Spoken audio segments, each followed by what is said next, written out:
സ്തോത്രം. ദൈവനാമം മഹത്വമുണ്ടാകട്ടെ. വീണ്ടും വരുന്ന യേശു ക്രിസ്തുവിൻ്റെ നാമത്തിൽ എൻ്റെ സ്നേഹവന്ദനം അറിയിച്ചു കൊള്ളുന്നു. Praise the Lord. ചില സന്ദേശങ്ങൾ അറിയിക്കാൻ ഞാൻ ആഗ്രഹിക്കുകയാണ്. Praise the Lord. ക്രിസ്തുവിൽ വിശ്വസിച്ചിരിക്കുന്ന തൻ്റെ ജനം ദൈവത്തോട് പ്രാർത്ഥിക്കുകയും ജീവിക്കുകയും ചെയ്യുമ്പോൾ ശത്രുവായ പിശാച് പലരിൽ കൂടെയും പല സംഭാഷണങ്ങൾ, അതായത് ക്രിസ്തുവിൽ ജീവിക്കുന്നവർക്കെതിരായിട്ട് വരും. അതിന് യാതൊരു സംശയമില്ല. അതുകൊണ്ട് കൃപ പ്രാപിച്ച് ദൈവസന്നിധി നിലനിന്ന് പ്രാർത്ഥിച്ചു പോകണം. അതായത് നമുക്കെതിരായിട്ട് വരുന്ന സംഭവങ്ങൾ എന്താണെന്ന് ചോദിച്ചാൽ, നമുക്ക് ദാവീദിനെ കുറിച്ച് നമുക്ക് മനസ്സിലാക്കാൻ കഴിയാം. ദാവീദിനെ ശൗൽ കുന്തം ചെറിയാൻ എറിഞ്ഞു, പക്ഷേ ദാവീദ് മാറിക്കളഞ്ഞു. ദാവീദിനെതിരായി ശൗൽ എഴുന്നേറ്റു. അവിടെയൊക്കെ ദൈവം ദാവീദിന് വേണ്ടി യുദ്ധം ചെയ്തു. ഇത് തന്നെയാണ് ഇന്നും ദൈവമക്കൾക്കെതിരായിട്ട് പ്രവർത്തിക്കുന്ന ശത്രുവിൻ്റെ പ്രവൃത്തികളെന്ന് പറയുന്നത്. പല വിധത്തിലാണ്. അതായത് ചിലപ്പോൾ പിശാച് പറയും, നിങ്ങൾ ഇതുവരെ ഒന്നും ആയിട്ടില്ല, ഒത്തിരി ആവാനുണ്ട്, ഇതിലൂടെയൊക്കെ ആവാനുണ്ടെന്ന് പറയും. എന്താണെന്നറിയോ? അടിച്ചമർത്തുക. നമ്മളത് കേൾക്കുമ്പോൾ നമ്മുടെ ജീവിതത്തിൽ ഒന്നുമില്ലെന്നുള്ള ചിന്ത വരും. പറയുന്ന വ്യക്തിക്കെന്ന് പറയുന്ന കാറും പൈസയും പലവിധമായ രീതിയിലുള്ള കാര്യങ്ങളെല്ലാം ഉണ്ട്. അപ്പോൾ അവർ ധരിച്ചു വച്ചിരിക്കുന്നത് എന്താണെന്നറിയോ? അതൊക്കെ ഉണ്ടാകുമ്പോൾ എന്തൊക്കെ ആയെന്നുള്ള ധാരണ. എന്തെങ്കിലുമൊക്കെ ആയെന്നുള്ള ധാരണയാണ് ചില മനുഷ്യർ. അത് ആത്മീയ തലത്തിൽ പലരും ഉണ്ട്. ഇതൊന്നും ഇല്ലാത്തവനും ഒന്നും ആയിട്ടില്ല എന്നാണ് അവർ പറയുന്നത്. അതുകൊണ്ട് ആരെങ്കിലും അങ്ങനെ ഒരു സംഭാഷണം കേൾക്കുന്നെങ്കിൽ ഭാരപ്പെടണ്ട. കാരണം എന്ന് പറഞ്ഞാൽ നിനക്കെതിരായി എറിയുന്ന ചില തീയമ്പുകളാണ്. ശൗൽ എറിഞ്ഞില്ലേ ദാവീദിനെതിരായിട്ട്? അമ്പ സ്തോത്രം, അല്ലെങ്കിൽ ആ ആയുധമാണ് സ്തോത്രം. അതുകൊണ്ട് നീ തളരരുത് സ്തോത്രം. ചിലപ്പോൾ പിശാച് വന്ന് പലരും ചോദിക്കും, നിന്റെ പ്രാർത്ഥനയൊന്നും കേൾക്കുന്നൊന്നുമില്ല, നിന്റെ പ്രാർത്ഥന എങ്ങനെ കേൾക്കുന്നത് എന്ന് വരും. അപ്പം അവിടെയും നമ്മൾ ഭാരപ്പെടല്ലോ. ബൈബിൾ കൊടുത്തുകൊണ്ട് ഇറങ്ങിയിരിക്കുക പ്രാർത്ഥനയ്ക്ക് വേണ്ടി, വേറെ ജോലിയില്ലേ എന്ന് പിശാച് പറയും. അവിടെ എന്ത് ചെയ്യണം? തളരരുത് സ്തോത്രം. ഹല്ലേലൂയ. ദൈവവിശ്വാസത്തിൽ ഇറങ്ങി, പെന്തിക്കോസിൽ ഇറങ്ങി, ഇതുവരെ ഒരു നന്മ പോലും ഇല്ല, ഇതുവരെ ഒരു ഉയർച്ച പോലും ഇല്ല, ശത്രു ബാധിക്കുമ്പോൾ അവിടെയും തളരരുത്. കാരണം കർത്താവ് നിന്റെ കൂടെയുണ്ട ദൈവം നിന്നെ നടത്താൻ മതിയായ ദൈവമാണ്. സ്തോത്രം. ജീവിതത്തിൻ്റെ നാനാഭാഗങ്ങളിലും പലവിധമായ കാര്യങ്ങൾ ശത്രു പ്രവർത്തിക്കുമ്പോൾ അവിടെ അധൈര്യപ്പെടരുത്. ദൈവസ്ഥനിൽ ഉറച്ചു നിൽക്കണം. യോബിൻ്റെ ജീവിതത്തിൽ ഭാര്യ പറഞ്ഞുകൊണ്ടോ, എന്തിനായി ഭക്തി മുറുകെ പിടിച്ച് പോയി കെട്ടിയത് ചത്തോടെയെന്ന്? അത് പിശാച് പ്രവർത്തിച്ചതാ. സ്തോത്രം. ഇതുപോലെയാണ് ഇന്ന് ലോകത്തിൽ മനുഷ്യനിൽ കൂടെ പിശാച് പലവിധമായ സംഭാഷണങ്ങൾ കൊണ്ടിട്ട് നമ്മെ തളർത്താൻ നോക്കും. അവിടെ നിന്ന് എന്ത് ചെയ്യണം? നമ്മൾ ധൈര്യപ്പെടണം. നിന്ദിക്കും, പരിഹാസങ്ങൾ വരും, ദുഷികൾ വരും, ആക്ഷേപങ്ങൾ വരും. സ്തോത്രം. ഇതൊക്കെ പിശാചിൻ്റെ പദ്ധതിയാണ്. സഭയുടെ അകത്ത് പിശാച് പ്രവർത്തിക്കും, വെളിയിലും പ്രവർത്തിക്കും. വാക്കുകൊണ്ടായത് പ്രവർത്തിക്കുന്നത്. സംഭാഷണങ്ങൾ, ജീവിതത്തിൽ തളർത്തുന്ന വാക്കുകൾ കൊണ്ടുവരും. അവിടെ എന്ത് ചെയ്യണം? അധൈര്യപ്പെടലും സ്തോത്രം. ദൈവത്തിൽ ഉറച്ചു നിൽക്ക്, പ്രാർത്ഥിക്കണം. ദൈവം വിടുവിക്കും. ദൈവത്തിൻ്റെ കരമുണ്ട്. നാം ഓരോ ദിവസവും ദൈവത്തിൽ പ്രാർത്ഥിക്കുമ്പോൾ ദൈവം നമ്മെ വിടുവിക്കും. നമ്മളായിരിക്കുന്ന മണ്ഡലങ്ങളിൽ എന്തെങ്കിലും ജീവിതത്തിൽ തളർച്ചയോ മാനുഷികമായോ ആത്മീയമായോ എന്തെങ്കിലും തളർച്ച പിശാച് കൊണ്ടുവരുമ്പോൾ പ്രാർത്ഥന ജയമെടുക്കണം. അതൊന്നും വകവയ്ക്കല്ലോ. ദൈവസന്നിധിയിൽ നേരോടെ ജീവിച്ച് പ്രാർത്ഥിച്ച് മുന്നോട്ട് പോകുമ്പോൾ ദൈവത്തിൻ്റെ കരം നമ്മുടെ കൂടെ ഉണ്ടായിരിക്കും. വിളിച്ച ദൈവം വിശ്വസ്തനാണ്. അതുകൊണ്ട് ദൈവത്തിൻ്റെ കരം നമ്മുടെ കൂടെ ഇരുന്ന് ആലോചന ദൃഷ്ടിവെച്ച് നടത്തുന്ന ദൈവമാണ് നമ്മുടെ കർത്താവ്. പ്രൈസ്. ദൈവവചനത്തിൽ 24 മണിക്കൂറും ദൈവ സന്ദേശമുണ്ട്. ഭയപ്പെടേണ്ട, ഭയപ്പെടേണ്ട, ഭയപ്പെടേണ്ട എന്ന് വചനത്തിലുണ്ട്. ദൈവം സംസാരിച്ചുകൊണ്ടിരിക്കുക. ദൈവത്തിൻ്റെ കരം നമ്മുടെ കൂടെ ഉണ്ട്. അവൻ്റെ കരത്തിൽ നമ്മൾ വഹിച്ച് നടത്തുന്ന ദൈവമാണ്. സ്വതന്ത്രം. അപ്പോൾ നമ്മുടെ മനസ്സിനെ വേദനപ്പെടുത്തുന്ന, നമ്മുടെ മനസ്സിനെ ആത്മീയ മണ്ഡലത്തിൽ നമ്മെ തളർത്താൻ നോക്കുന്ന പിശാചിൻ്റെ പദ്ധതിയുണ്ട്. അതിനെ എന്ത് ചെയ്യണം? പ്രാർത്ഥിച്ച് ജയമെടുക്കണം. പ്രൈസ്. സ്തോത്രം. ഹല്ലേലൂയ. സ്തോത്രം. ദൈവം പ്രൈസ് വചനങ്ങളാൽ നമ്മോട് സംസാരിക്കുമ്പോൾ ദൈവത്തിൻ്റെ വചനത്തിൽ ശ്രദ്ധ വെച്ച് നാം പ്രാർത്ഥിച്ച് ജയമെടുക്കണം.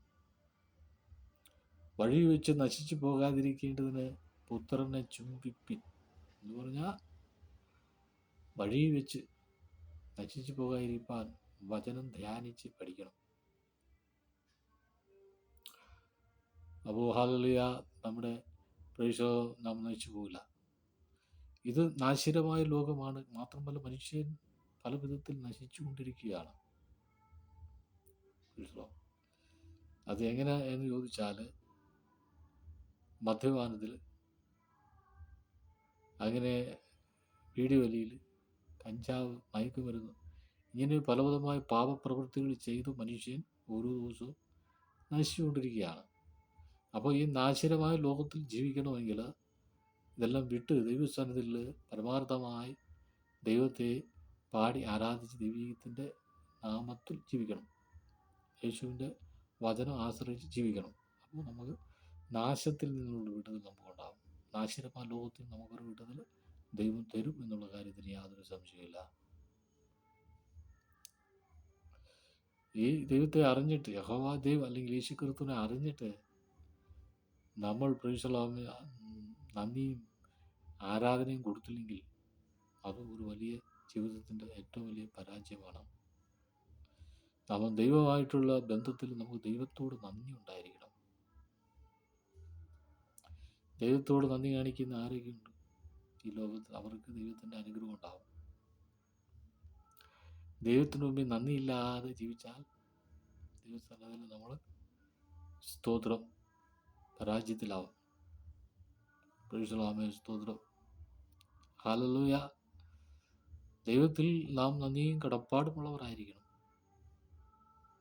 നന്ദി എങ്ങനെ അറിയിപ്പിക്കുക? അവന് പാടി ആരാധിക്കും. നന്ദിയോടെ പാടി ആരാധിക്കണം. സാക്ഷ്യങ്ങൾ പറയണം. ദൈവത്തിൻ്റെ കരങ്ങളിൽ നമ്മൾ ആശ്രയിക്കണം.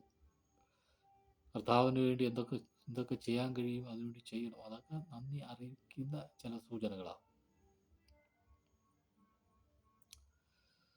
നമ്മൾ പ്രൈസലാമേ ജീവിതത്തിൽ ജോലി ചെയ്യുന്ന, സമ്പത്തുണ്ടാകുന്ന, പലവിധ കാര്യങ്ങൾക്ക് നേടുന്ന, ദൈവത്തിന് വേണ്ടി പ്രവർത്തിക്കാതിരുന്ന എന്ത് ചെയ്യും? സ്തോത്രം.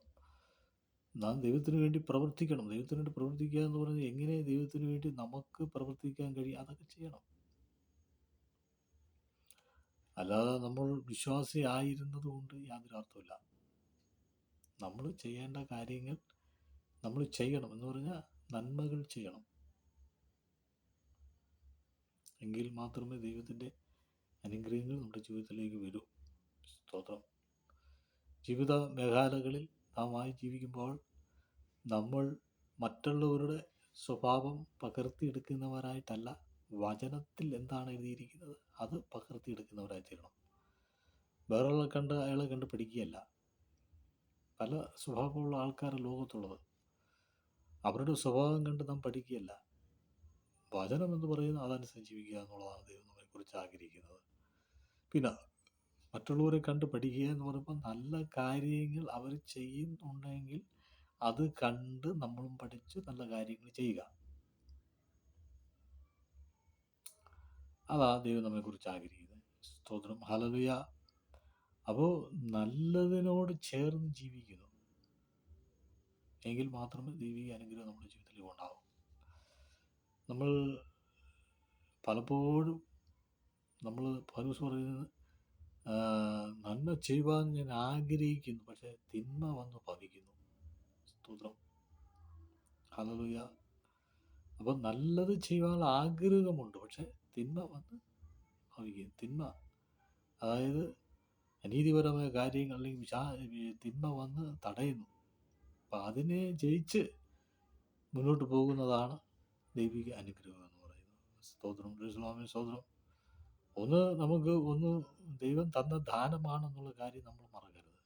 ഈ ലോകത്തിൽ മനുഷ്യന് എന്തൊക്കെ ഇല്ലാതിരിക്കും, എന്തെങ്കിലുമൊക്കെ ഉണ്ടാകുമ്പോൾ, സാമ്പത്തികമായും ഒക്കെ വലിയ കാര്യങ്ങൾ ഉണ്ടാകുമ്പോൾ പലരുടെ മനസ്സിന് മാറ്റം ഉണ്ടാവുക. കാരണം പിന്നെ അവർ സമ്പത്തൊക്കെ ഉണ്ടാകുമ്പോൾ പിന്നെ എന്തോ വേറെ ഒരു റൂഡിലാണ് പോകുന്നത്, എന്തോ ഒരു വെയിറ്റ് പോലെയാണ് ജീവിക്കുന്നത്. എന്തൊക്കെ ധാരണയായി പൈസ ആയി എന്നുള്ള ചിന്ത. പിന്നെ സാധാരണക്കാരോടുള്ള പഴയ രീതിയിലുള്ള ബന്ധത്തിലായിരുന്ന ബന്ധമൊക്കെ പ്രീശണം അതൊക്കെ മറന്നൊക്കെ ജീവിക്കുന്ന അനേകം ഈ ലോകത്തുണ്ട്. ചിലർ ഉണ്ടെന്ന് നടിച്ച് ജീവിക്കുന്നവരുണ്ട്, എന്തൊക്കെ ഉണ്ടെന്നുള്ള ധാരണയിൽ നടിച്ച് ജീവിക്കുന്നവരുണ്ട്. എന്തെങ്കിലും ചെറുതായിട്ട് കാര്യങ്ങളൊക്കെ കാണും, പക്ഷെ അത് വലിയ എന്തോ ഉണ്ടെന്നുള്ള രീതിയിലാണ് പലരും ജീവിക്കുന്നത്, നടിച്ച് ജീവിക്കുക. അതൊക്കെ ദൈവസന്നിധിയിൽ കുറവുകളാണ്. നമുക്ക് പരമാർത്ഥമായി ദൈവസന്നിധിയിൽ പ്രാർത്ഥിക്കുക, പരമാർത്ഥമായി ജീവിക്കുക, എങ്കിൽ മാത്രമേ കർത്താവ് നമ്മുടെ കൂടെ ഇരുന്ന് അനുഗ്രഹമായ വഴി നടത്താനിടയായി തീരും. പ്രൈസ് സ്വതന്ത്രം.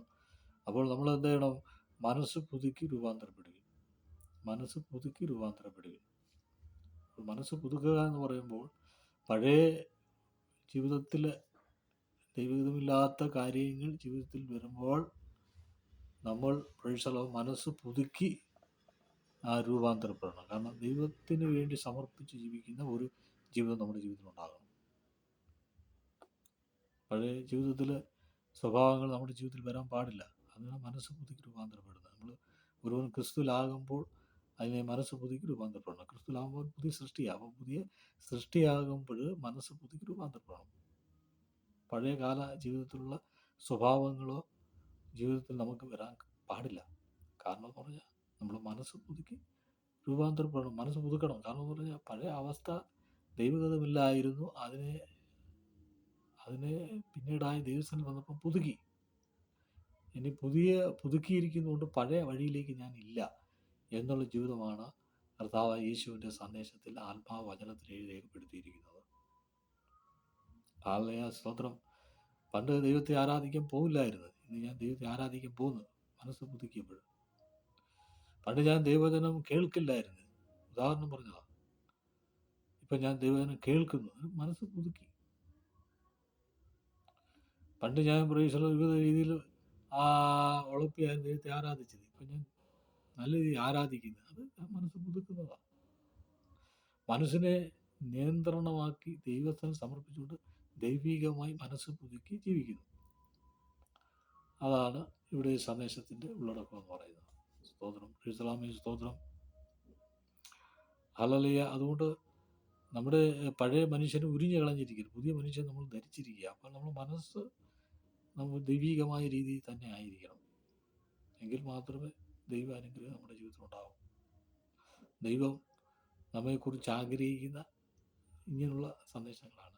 ഞാൻ പലപ്പോഴും ദൈവത്തിൻ്റെ വചനത്തിൻ്റെ റെഫറൻസ് അല്ലെങ്കിൽ വചനത്തിൻ്റെ എഴുതിയിരിക്കുന്ന ഭാഗങ്ങളൊന്നും ഞാൻ പലപ്പോഴും പറയുന്നില്ല. കാരണം എന്ന് പറഞ്ഞാൽ ഒരു സന്ദേശം ഞാൻ അറിയിക്കുന്നതേ ഉള്ളൂ. ഇനിയുള്ള വരും കാലങ്ങളിലൊക്കെ ദൈവവചനത്തിൻ്റെ എഴുതിയിരിക്കുന്ന വാക്യങ്ങളൊക്കെ ചേർത്ത് സന്ദേശങ്ങൾ അറിയിക്കുന്ന ഒരു ദിവസം വരും.